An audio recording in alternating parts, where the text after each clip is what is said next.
नमस्कार, मैं हूं अंकुर मिश्र। गणेश चतुर्थी की हार्दिक शुभकामनाएं। सबसे पहले बात करते हैं उस उत्सव की जिसको पूरा देश मना रहा है।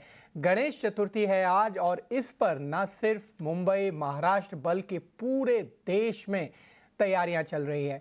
सबके विघ्नों को हरने वाले, रिद्धि सिद्धि और समृद्धि का वरदान देने वाले गणपति घर घर पधारे। गणेश चतुर्थी पर आज पूरे देश में गणपति भक्ति की धूम है। महाराष्ट्र में गणपति बप्पा मोरया के नारे गूंज रहे हैं।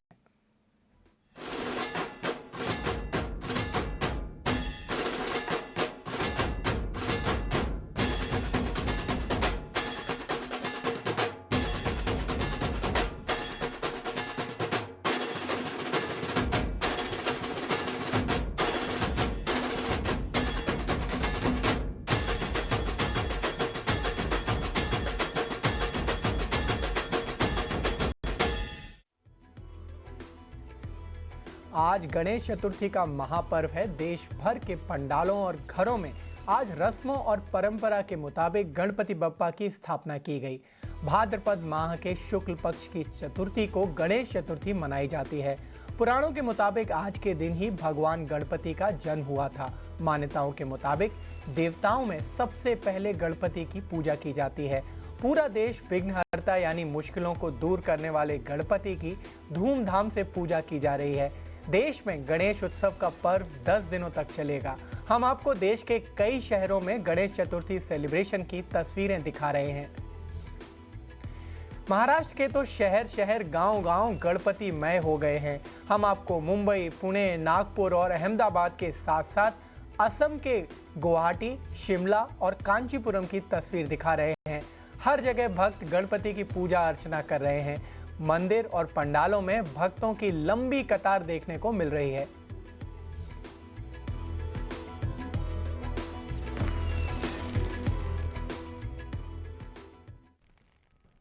वैसे तो मुंबई में हर कोने कोने से गणपति पंडाल सज गए हैं। यहाँ के कई मंडल अपनी भव्यता के लिए जाने जाते हैं, लेकिन लालबाग के राजा की अपनी एक खास अहमियत है। लालबाग चा राजा की मूर्ति मुंबई के लोगों के लिए खास पहचान का प्रतिनिधित्व करती है। लालबाग के राजा के दर्शन के लिए भक्तों की भीड़ उमड़ रही है और लोग बड़ी तादाद में लालबाग के राजा के दर्शन के लिए पहुंच रहे हैं। नागपुर के टेकड़ी गणपति बप्पा विघ्नहर्ता के रूप में माने जाते हैं। नागपुर के सीताबर्डी में गणपति का यह भव्य मंदिर करीब 250 वर्ष पुराना है। आज गणेश चतुर्थी के मौके पर यहां भक्तों की भीड़ उमड़ रही है। वहीं नागपुर में केंद्रीय मंत्री नितिन गडकरी ने अपने घर में गणपति की पूजा अर्चना की। हम भारतीयों के लिए गणेशोत्सव ये एक ऐसा त्यौहार है कि वो बड़े उत्साह के साथ पूरे देश भर में एक प्रकार से हमारे संस्कृति का परिचायक भी है और बड़े उत्साह के साथ और पूरी तरह श्रद्धा के साथ यह कार्यक्रम होता है। हमारे भगवान गणेश जो है वो विद्या का दैवत है, नॉलेज, ज्ञान। और आने वाले समय में हमारे देश की विशेषता है कि ज्ञान, विज्ञान और तंत्र विज्ञान के आधार पर हमारी नॉलेज हमारी सबसे बड़ी ताकत है। हमारे भारतीयों को भगवान गणेश ऐसी ज्ञान का एक प्रकार से वरदान दे कि पूरे विश्व में ज्ञान के भरोसे हम विश्व का दिशा दर्शन कर सके। इतनी शक्ति, ऐसा आशीर्वाद भगवान गणेश हम सबको दे, यही उनके चरणों में मैंने प्रार्थना की है। और उसके साथ साथ हमारे गणेश जी के बारे में सुखकर्ता दुखहर्ता यानी सुख देने वाला और दुख को नष्ट करने वाला दैवत है। हम सबके जीवन में सुख, समृद्धि और संपन्नता रहे और जो दुख है, दर्द है, वो हमारे जीवन से निकल जाए, इसके लिए सबको आशीर्वाद दें, यही मैं गणेश जी के चरणी प्रार्थना करता हूँ। राजनीति जगत की दूसरी हस्तियां भी गणेश चतुर्थी को सेलिब्रेट कर रही हैं। महाराष्ट्र में तो विधानसभा चुनाव जल्द होने हैं। ऐसे में बप्पा को मनाने में हर पार्टी, हर दल के नेता पीछे नहीं रहने वाले। शिवसेना उद्धव ठाकरे ने अपनी पत्नी रश्मि ठाकरे के साथ लालबाग के राजा के दर्शन किए। वहीं दूसरी तरफ सीएम एकनाथ शिंदे ने अपने आधिकारिक निवास वर्षा में गणपति की पूजा अर्चना की। गोवा के सीएम प्रमोद सावंत ने अपनी फैमिली के साथ गणपति की पूजा अर्चना की।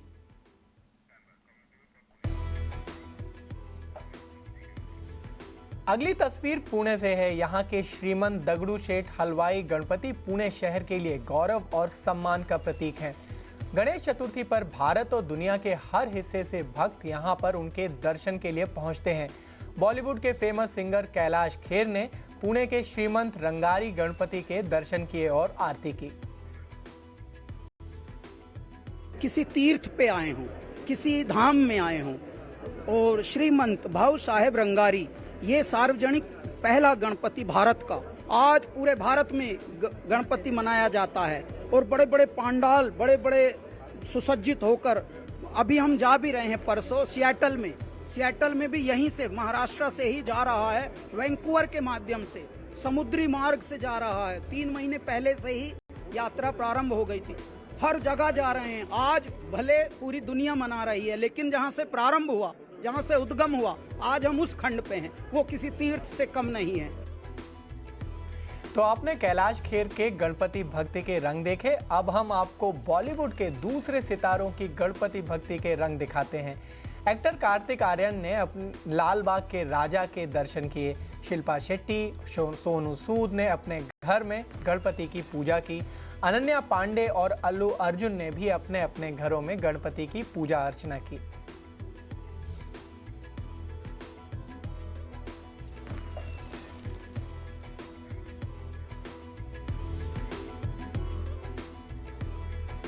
बॉलीवुड स्टार्स और महाराष्ट्र के बाद अब आइए दूसरे राज्यों के गणेश चतुर्थी के रंग दिखाते हैं।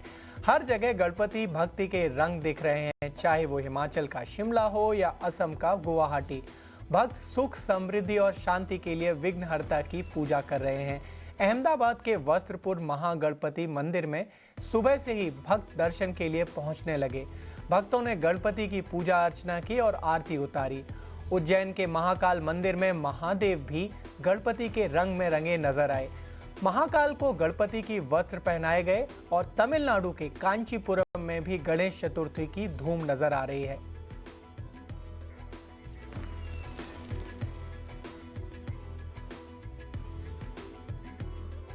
गणेश चतुर्थी पर उड़ीसा के पुरी में मशहूर सैंड आर्टिस्ट सुदर्शन पटनायक ने समंदर की रेत पर बाप्पा की तस्वीर बनाकर अपनी शानदार कला से भक्ति का नया रंग पेश किया है।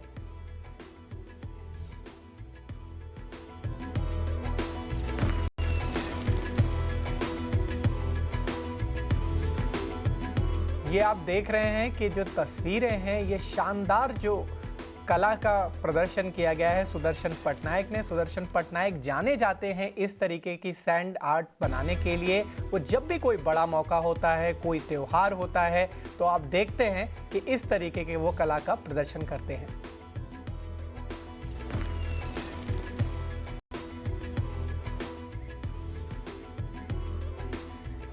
और अब हो चुका है वक्त एक छोटे से ब्रेक का। ब्रेक के बाद जल्द वापस आते हैं।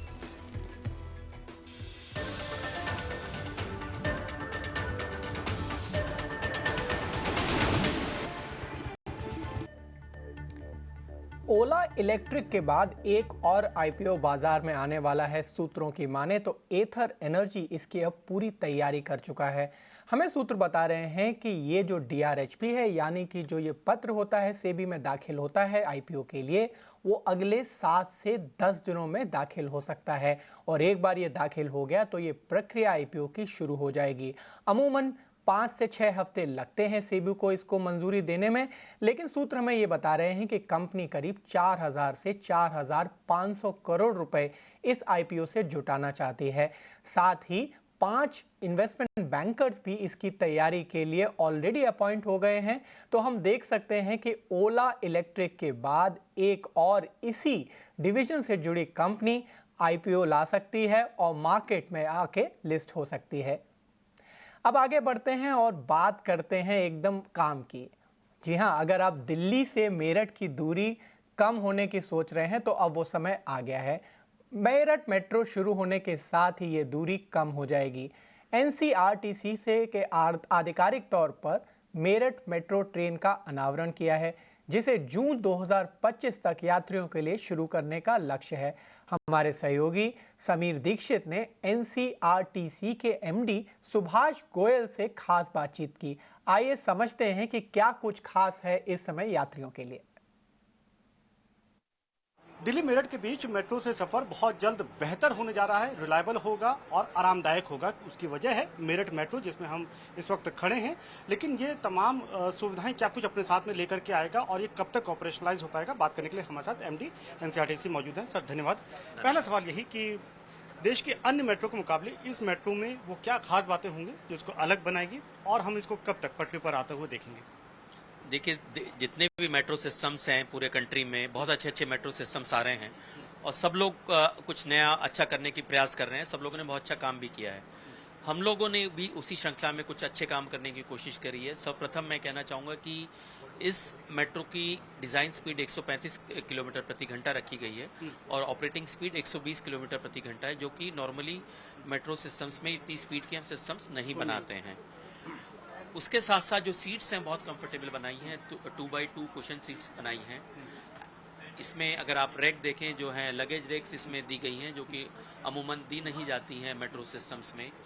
जो उसके साथ साथ जो हमारे डिफरेंटली एबल्ड पैसेंजर्स हैं, जो व्हील चेयर पे हैं या स्ट्रेचर पे हमारे पेशेंट्स हैं, उनको सीमलेस ट्रांसफ़र के लिए भी पूरी स्टेशन एंट्री से लेकर कोच में तक पहुंचाने के लिए पूरा सीमलेस एक पूरी जर्नी बनाने के लिए, कंफर्टेबल जर्नी बनाने के लिए सारे उसमें एक्शंस लिए गए हैं।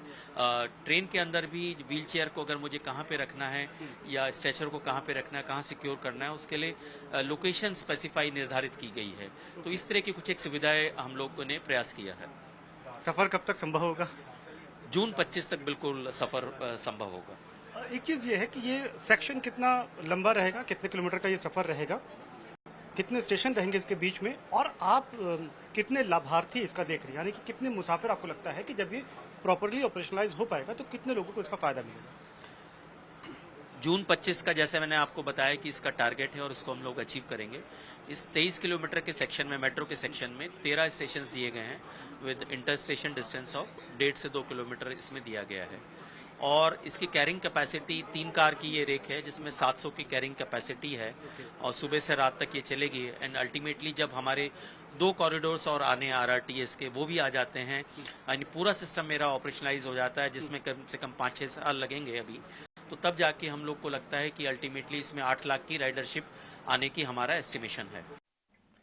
स्कोडा ऑटो इंडिया ने भारत में all new Slavia Monte Carlo का नया वर्जन लॉन्च किया है। स्पोर्ट्स थीम को आगे बढ़ाते हुए कंपनी ने कुशाक और स्लाविया में all new sports line range भी लॉन्च की। कंपनी ने भारतीय कंज्यूमर्स को आकर्षक मूल्य पर अपनी पसंदीदा कार तलाश करने के लिए विकल्पों को बढ़ाया है। नए वर्जन में क्या है खास, ये जानते हैं सुमित चतुर्वेदी से। इस वक्त हम चला रहे हैं स्कोडा की स्लाविया सेडान। इसका खास बात है कि ये मोंटे कार्लो एडिशन है, एक नया एडिशन है जिसमें इंटीरियर्स नए हैं, डेफिनेटली ब्लैक इंटीरियर्स है, आउटसाइड ही रेड कलर की है। इंटीरियर्स को प्रीमियमनेस और दिया गया है। स्पेशल एडिशन है ये स्कोडा स्लाविया का। कार लॉन्च हुई थी बहुत साल पहले, पर अब ये एक नया वेरिएंट लॉन्च किया गया है कस्टमर्स को अट्रैक्ट करने के लिए, जो चाहते हैं कि वो नई तरह से कुछ एक्सक्लूसिव चला पाएं। कार की हैंडलिंग पहले की तरह है, बहुत एफिशिएंट है, पावरफुल है। हम इसे बुध इंटरनेशनल सर्किट पे चला रहे हैं तो कोई भी प्रॉब्लम नहीं है। इनफैक्ट बहुत अच्छी ड्राइविंग है, कॉर्नरिंग है। बट ये जो नया एडिशन है इससे कार की अपील और बढ़ जाती है, इसलिए कंपनी इसको लॉन्च करती है। तो मोंटे कार्लो एडिशन तीसरी गाड़ी है स्कोडा के अंदर।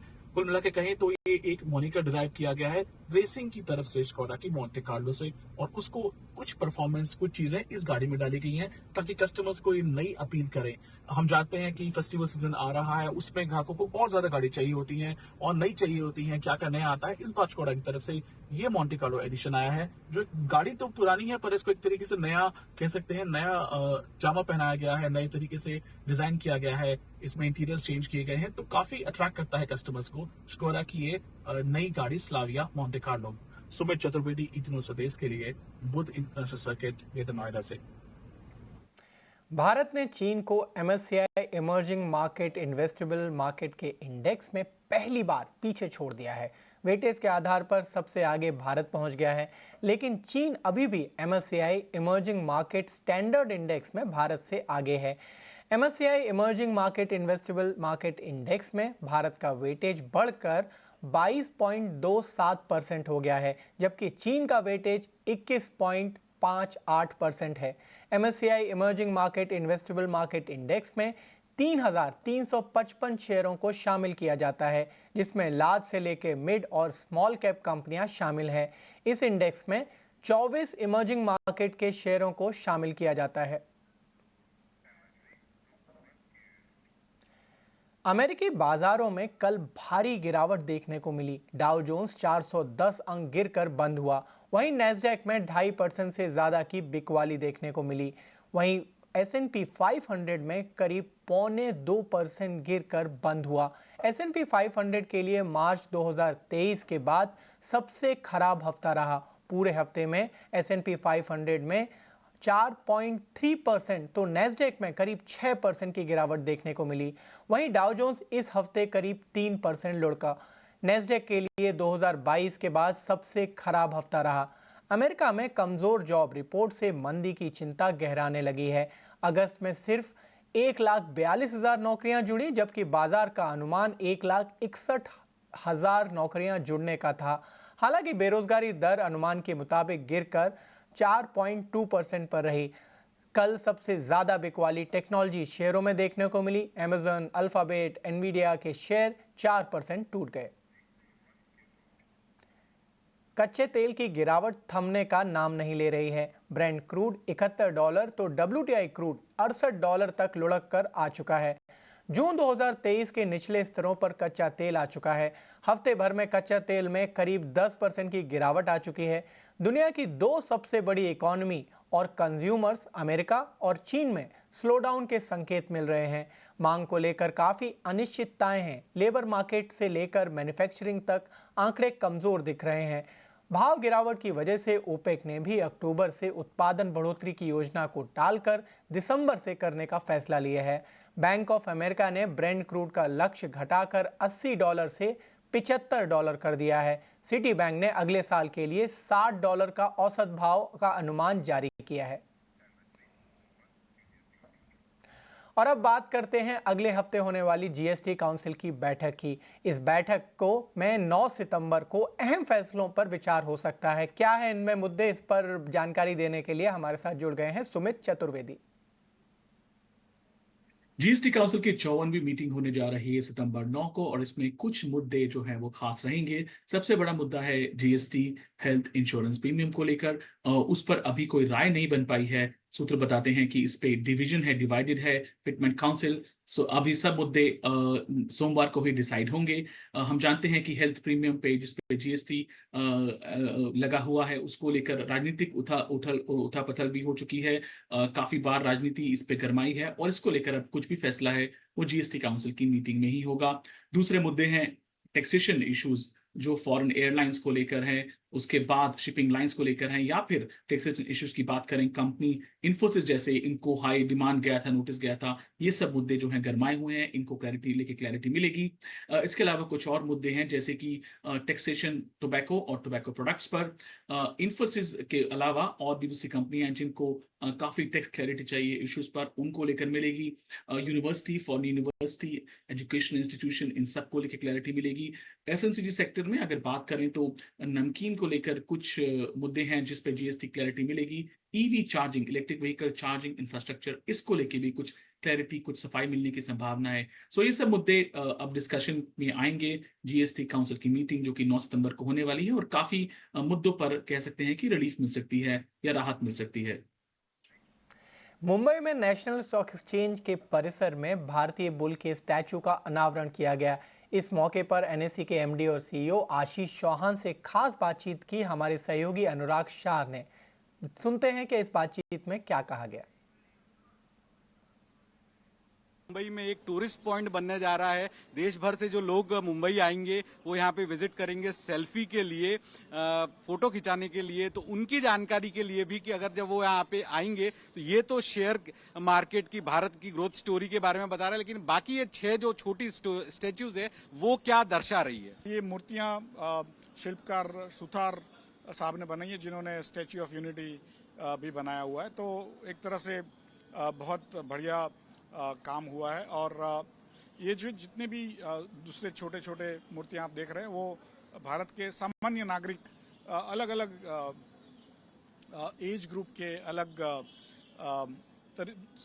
अलग काम करने वाले लोगों का स्टैच्यू है। जो आम आदमी है भारत का, जो सामान्य नागरिक है, वो भी भारत की जो धन वृद्धि हो रही है, जो समृद्धि हो रही है, उसमें भागीदार बने और बनता रहे, उस ऐसी कामना से ये जो 6 मूर्तियां साथ में इंडिया ग्रोथ स्टोरी में सभी का जो हिस्सा है, भागीदारी, वो दर्शाने की कोशिश की गई। सर, एक और जो कॉफी टेबल बुक भी आपने अंदर लॉन्च की, जिसमें एनएससी के 30 साल को बताया गया, किस तरह से देश की जो ग्रोथ हुई, उसके साथ साथ एनएससी के भी 30 साल रहे। और हाल के दिनों में हमने देखा है कि एनएससी ने अपनी ऑथराइज शेयर कैपिटल भी बढ़ाई है, सेबी से एनओसी भी मांगी है। तो क्या तैयारी हो रही है?